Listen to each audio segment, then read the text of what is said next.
Hadirin rahimakumullah, sepertinya saat ini, di tahun ini, di masa ini, 9 tahun guru kita pengesabah mangkat, wafat.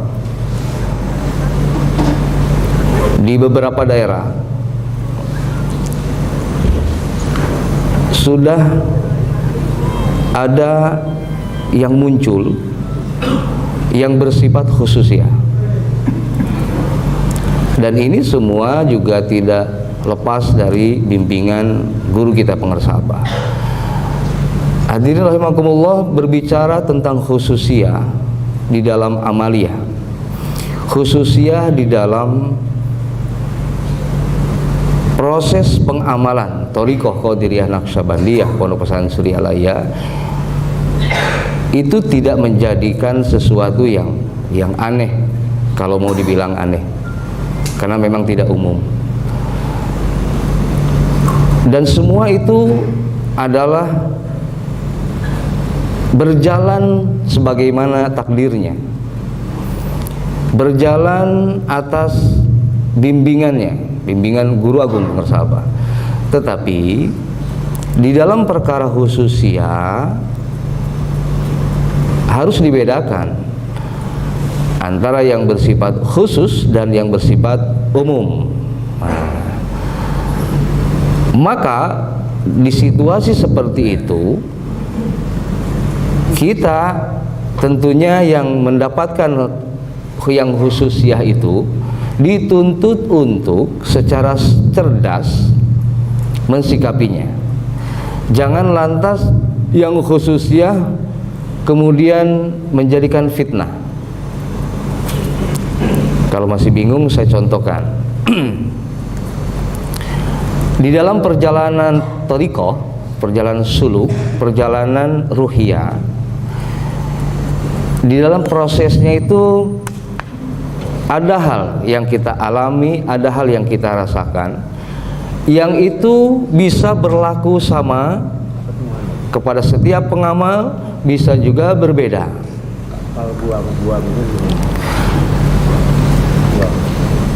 Bagi sebagian kita pengamal, pada saat melaksanakan amaliyah zikir jahar,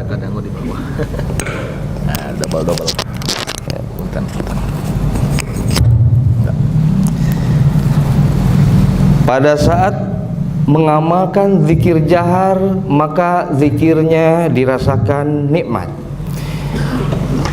Nikmatnya di dalam berzikir jahar, seringkali kita sendiri yang merasakan tidak paham kenapa itu terjadi. Ada yang dengan ekspresi yang tiba-tiba keluar air mata, tapi entah apa, kenapa bisa keluar air mata dan itu tidak bisa dihentikan. Ada juga yang kenikmatannya itu dirasakan, dia tidak mau berhenti dari zikirnya, dan banyak yang lain yang dialami. Ada bagi sebagian kita yang tadinya merasakan nikmat di dalam zikir jahar, kemudian seperti hilang, tidak lagi dirasakan nikmatnya. Dulu saya zikir jahar itu nikmatnya luar biasa, tapi sekarang zikir ini kok seperti hambar, tidak lagi diketemukan nikmatnya yang dulu. Kenapa ini? Nah, seringkali seperti itu. Lalu kita sering merasa kehilangan, padahal itu sebetulnya bukan hilang, tetapi dialihkan kenikmatannya pada yang lain. Misalnya pada sisi khotaman. Di dalam khotaman, ketemu kenikmatannya di dalam khotaman, dan di dalam khotamannya pun berbeda. Pada saat membaca sholawat dirasakan nikmatnya luar biasa, tapi bagi yang lain bukan pada saat baca sholawatnya, tetapi baca surat Al-Ikhlas, atau baca Alam Nasrohnya, atau baca Allahumma qadiyal hajatnya, atau apa. Kenikmatan itu hilang, seperti hilang, bukan hilang tetapi dialihkan, lalu ketemu nikmatnya di dalam manakib. Maka ketika dengar ada manakib di mana dikejar, hadir manakib, karena dirasakan betul nikmatnya di dalam manakib dan dirasakan keberkahannya. Lalu kembali itu seperti hilang, ketemu lagi di zikir jaharnya dan seterusnya. Nah, itu yang saya maksudkan khususiyah. Jadi kalau berbicara khususiyah, jangan dipahami atau jangan dipersepsi, ini kok kenapa begini, ini kok kenapa begitu. Jangan, ikuti saja alurnya. Tetapi karena itu khususiyah, maka ketika berjamaah, ada dalam situasi jamaah, jangan mau enak sendiri. Seperti begini, ada orang yang kalau zikir jahar, dia maunya lari zikir jaharnya, sampai nggak karuan bacaannya, saking nikmatnya, jadi terbawa dengan zikirnya. Tetapi kita ini sedang berjamaah, jangan mengganggu yang lainnya. Coba diturunkan, yang tadinya lari, nah sekarang mulai tuh jalan di tempat atau jalan lambat, tapi maunya lari lah terus.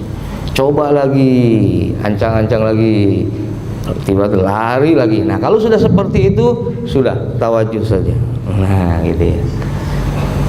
Jadi seperti itu. Nah, kemudian ada yang sebagian zikirnya maunya ngalun saja. Dia nggak mau cepat dia. Nikmatnya dirasakan ngalun, ngayun. Ketika ada yang bawa lari, dia nggak mau. Tapi ada yang ngayun dibawa lari, dia langsung mau lari juga. Nah, maka pada saat situasi yang berjamaah ini, posisi imamlah yang harus di situ betul-betul cerdas di dalam mensikapi. Jadi imam nanti akan mengatur itu. Kecuali kalau kita kembali ke masa yang dulu.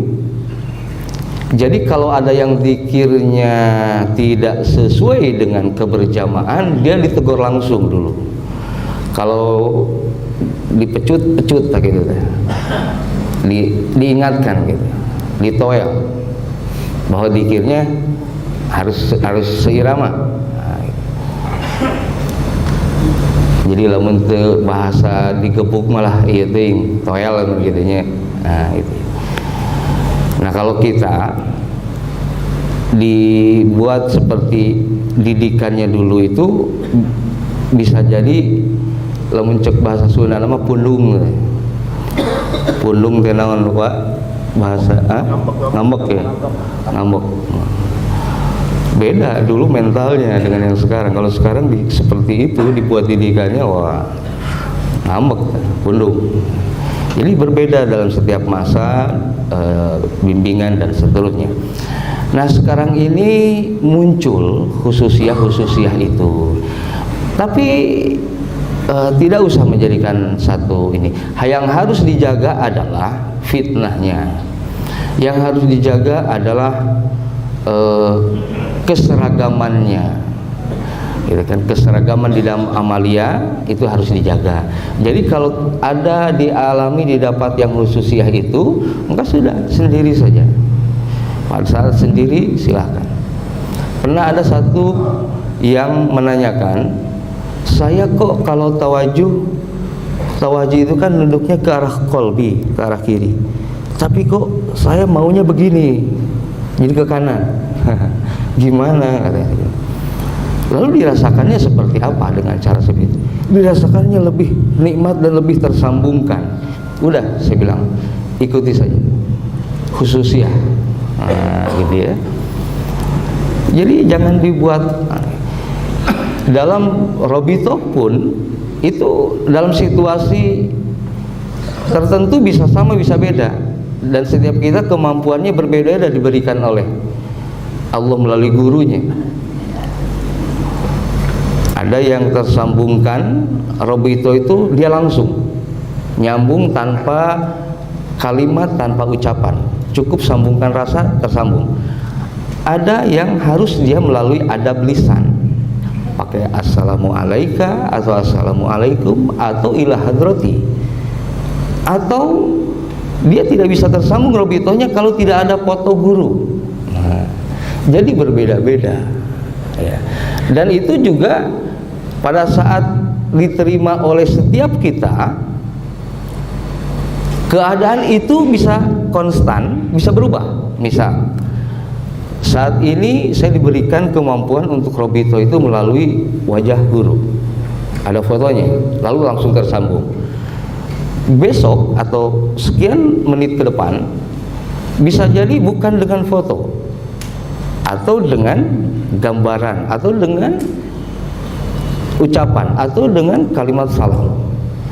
Besoknya lagi bisa ada pernah pengalaman ikhwan kita, kalau tidak salah udah di luar Jawa, Yai katanya, saya salah enggak kalau tersambungkan robitohnya malah ke Abah Sepuh dulu? Jadi tidak bisa langsung ke pengersa Abah Anom, dia malah nyambungnya ke Abah Sepuh dulu, loncat baru ke pengersa Abah Anom. Ada lagi ikhwan kita yang kalau tersambungkan robitohnya itu melalui wakil talkinnya dulu. Ada lagi ikhwan kita yang tersambungkannya robitoh itu ke orang yang pertama membawa kita untuk dapat ijazah ke Suryalaya. Misal saya ketemu Suryalaya melalui Ustaz Andika, dihantarkanlah ke Suryalaya, kemudian diijazah, lalu diberikan bimbingan, diarahkan oleh Ustaz Andika. Maka setiap saya merobitoh ke guru, yang muncul Ustaz Andika dulu. Jadi tersambungkannya ke Ustaz Andika, baru nyambung ke guru. Ada yang begitu. Nah, kondisi-kondisi itu jangan dibuat kenapa begitu, kenapa begini. Ya begitulah adanya, gitu ya. Dan itu tidak menjadikan kondisi itu bukan hal yang bersifat makom. Dalam arti ketika saya tersambungannya ke Ustadz Andika, lalu bapak yang lain dia langsung bisa ke pengersa Abah, maka yang bisa langsung ke Abah makomnya lebih tinggi. Tidak seperti itu. Gitu ya. Bukan perbedaan makom. Sama dengan perbedaan wakil talqin dan muwalik. Wakil talqin itu bukan makom. Bukan makom, hanya tugas, amanah tugas. Wakil talqin, amanah tugasnya mentalqin, mubalik menyampaikan ilmu-ilmu diniyah. Mubalik itu yang menyampaikan ilmu-ilmu diniyah. Wakil talqin peran tugasnya mentalqin. Jadi hanya peran saja, bukan makom.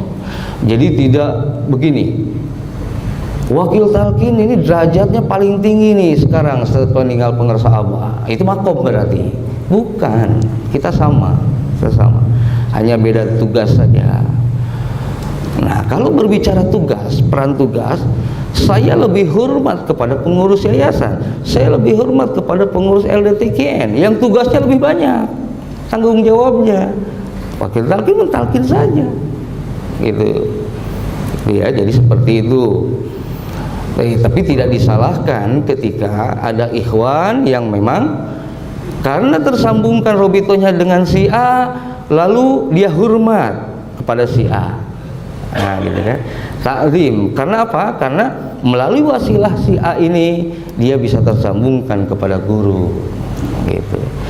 Dan jangan ditolak. Misal saya tersambungkannya melalui Ustaz Andri, lalu saya hormat ke Ustaz Andri karena beliau bisa menghantarkan saya ke guru gitu, robitohnya. Nah, dan Ustaz Andrinya jangan nolak itu. Nah, seperti itu ya. Nah, jadi begitulah memang diperjalankan oleh guru kita semua. Seperti itu. Nah, jadi mohon ini ketika ada khususiyah baik yang diterima secara individu perorangan atau secara kelompok.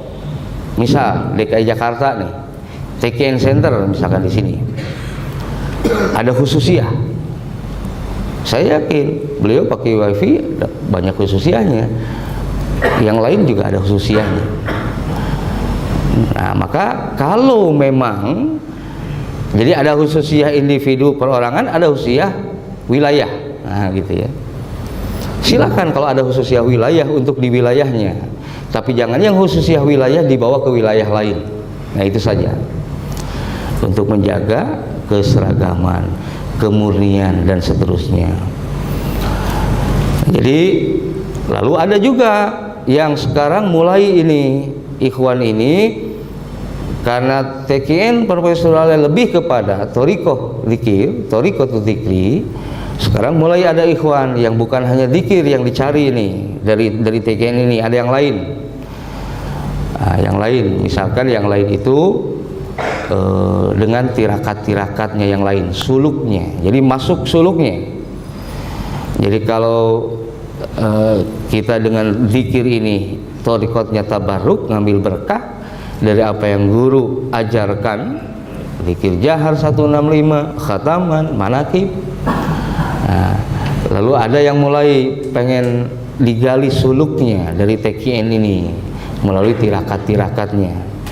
Jadi ada sebagian yang menarik tabarruk menjadi suluk. Nah, itu pun silahkan, dengan catatan asal mampu saja. Gitu ya. Dan ada kesanggupan dan ada kesungguhan di dalam melakukan perjalanan suluknya. Itu karena memang dari masa ke masa, dari abah sepuh suluknya masih ada banyak, mulai pengersa abah sudah mulai sedikit-sedikit. Nah, dalam pengertian suluk di sini adalah melakukan tirakat-tirakat, gitu ya. Karena mana suluk pun luas, gitu ya. Jadi kalau dulu bersifat instruksi di dalam pengamalan suluknya, misalnya nah ini kalmaru puasa ya, 40 poe ulah dahar daging, ulah dahar nyawan, tarkudiruk. Nah, yang lain misalkan kamu kalau ini puasa, kalau kamu jangan tidur melek, sekian malam jangan tidur, instruksi. Coba kalau sekarang itu berlaku, ketika ada instruksi itu kira-kira sanggup nggak, kira-kira berat kayaknya. Soalnya ada pengalaman Pak Bu, baru juga 3 malam nggak tidur, orang sudah salah alamat, jadi alamat palsu jadinya. Jadi tujuannya saya mau ke TKN Center, kok saya sadar-sadar arahnya arah Ancol misalkan itu, kelupan jadinya tadi. Padahal saya nggak tidur, saya bawa mobil terjaga. Gitu. Jadi itulah ada istilah orang yang seringkali jalan sambil tidur. Ya, kalau di film-film itu kan ada orang yang terbangun kemana balik lagi, tapi dia tidur gitu. Nah itu ada pengalaman seperti itu, baru 3 malam nggak tidur. Bagaimana kalau disuruh 40 malam dan ketika riadoh itu lalu kita diberi tugas lain, mengamalkan yang lain. Wah itu ya. Ya asal nggak tidur saja, nggak dengan amal yang lain, luar biasa beratnya itu. Iya. Nah tetapi juga di dalam perjalanan tirakat-tirakat itu tergantung kita mensikapinya seperti apa. Kalau kita dari awal sudah merasakan wah berat ini, maka jadi berat. Kalau misalkan dari awal, insya Allah mudah-mudahan diberi kemampuan, tapi lepas saja, bagaimana saja nanti. Nah itu insya Allah berhasil. Lalu kalau sebaliknya, ini enteng, saya biasa begadang kok, gitu ya, malah jadi ngantuk terus itu, yang biasa tukang begadang itu, karena mengentengkan tirakatnya. Nah, jadi itulah, jadi seperti itu. Memang penting bagi kita pengetahuan seperti itu. Nah kemudian bagaimana dalam situasi yang banyak yang khususiyah ini, lalu satu sisi kita tugas pengurus, wakil talqin, mubalik untuk serta menjaga kemurnian keseragaman. Memang ada batasan-batasan, gitu ya. Jadi ada wilayah-wilayah yang memang kita nggak bisa masuk, gitu ya. Nah, ketika misalkan masuk kepada perkara khususiyah tadi, paling saya pun hanya bisa menyampaikan begini. Kalau memang itu adanya, monggo saya bilang, ikuti saja, ikuti, tetapi jangan lepas dari Robito. Nah, seperti itu.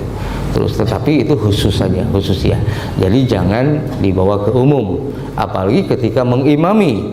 Jangan yang khususnya lalu disampaikan ke jamaah. Akhirnya jamaah bingung, kok ini begini bawanya. Ini kenapa lagi ini? Nah, gitu kan.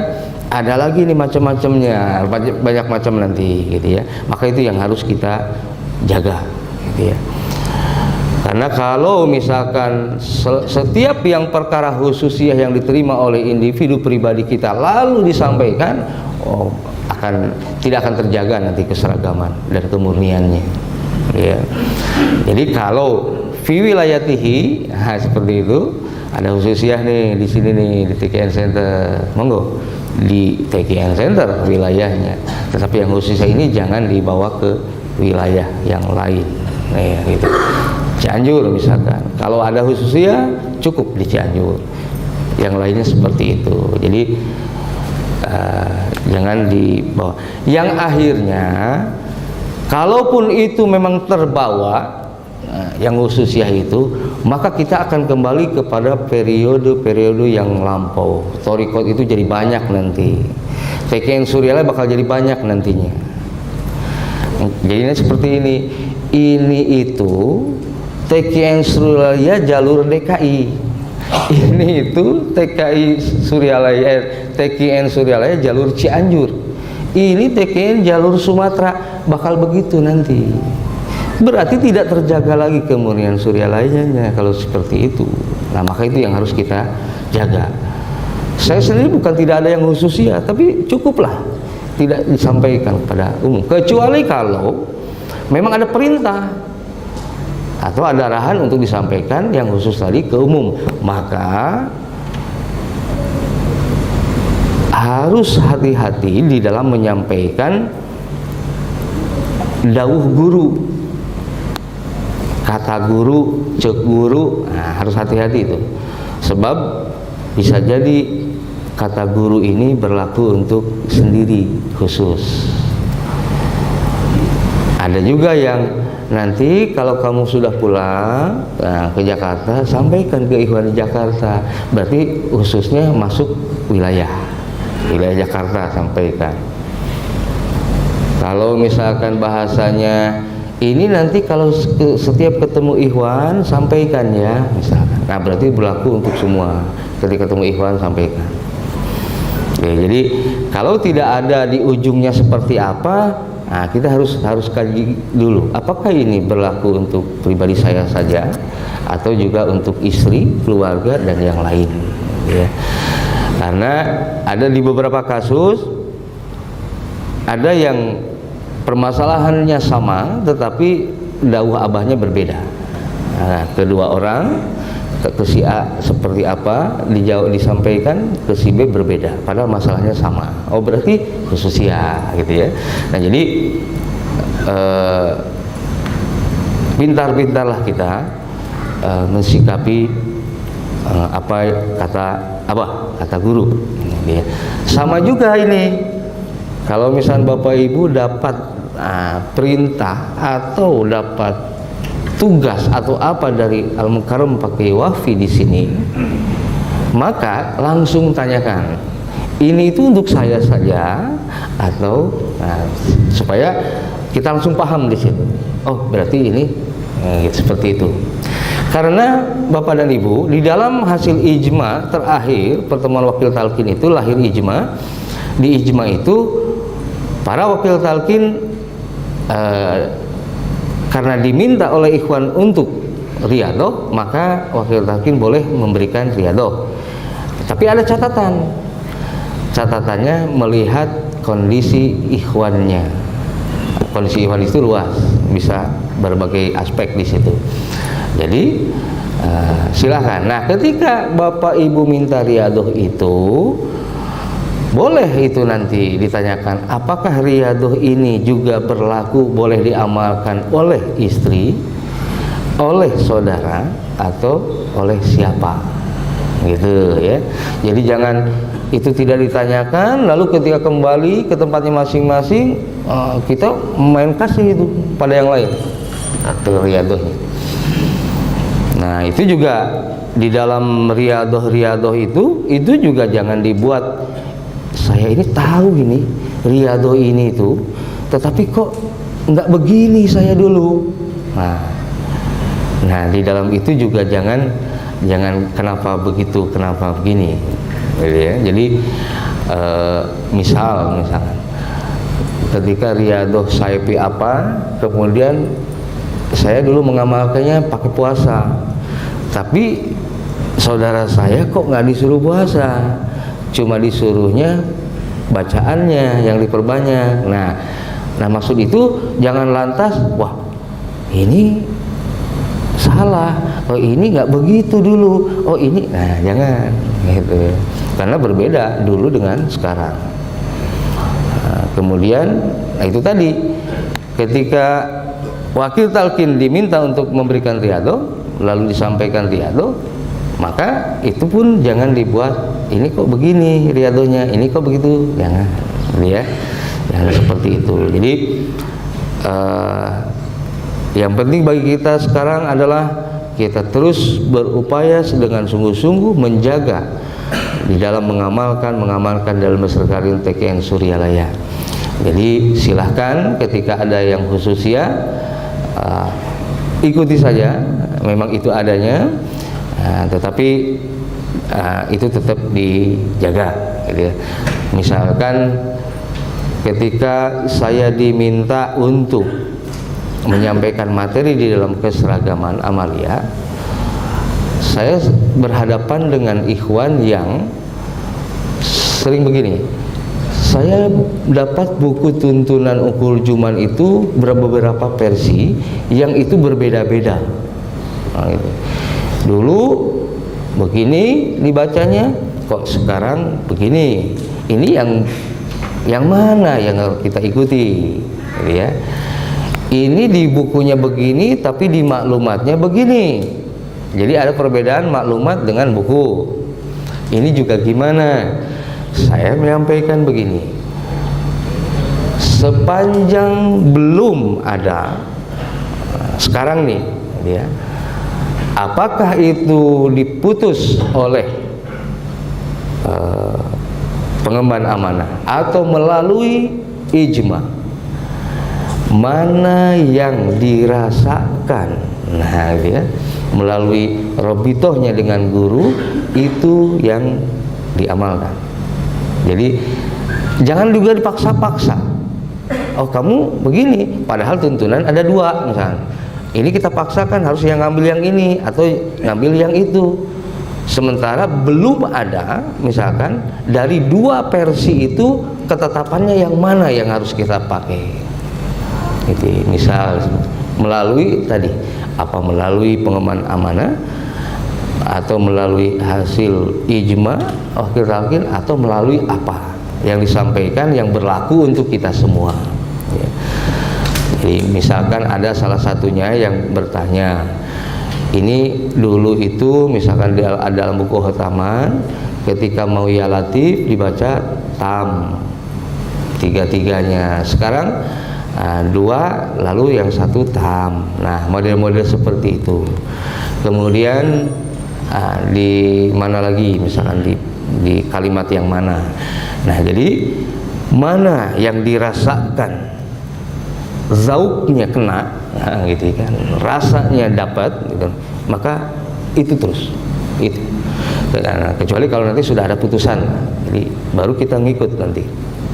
Selagi belum ada dari dua, misalnya kalau dari dua tuntunan tadi belum ada ketetapan, maka mana yang dirasakan lebih mengena zauknya, setelah melalui kita berobitoh kepada guru, maka itu yang diikuti.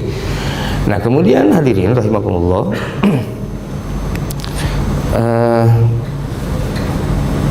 saya juga ingin menyampaikan kepada kita semua bahwa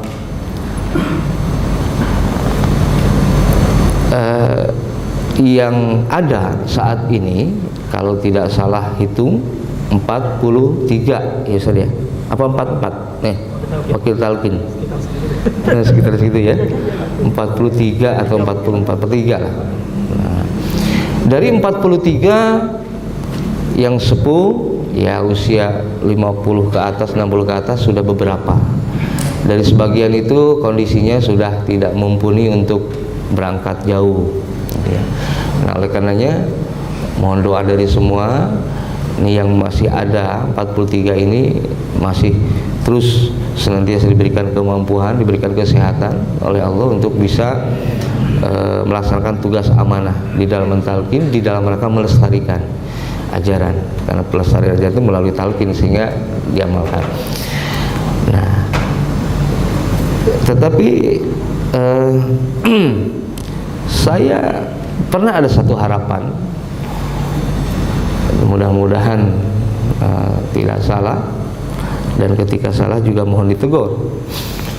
Ada harapan, ada upaya untuk bagaimana ini supaya ada penambahan. Memang wilayahnya bukan wilayah kita, karena kewenangan wakil talqin adalah kewenangan mursyid. Tetapi seorang murid dituntut adanya himmah aliyah. Tuntutan seorang murid, gitu kan, harus punya himmah aliyah. Salah satunya itu bentuk himmah aliyah. Tetapi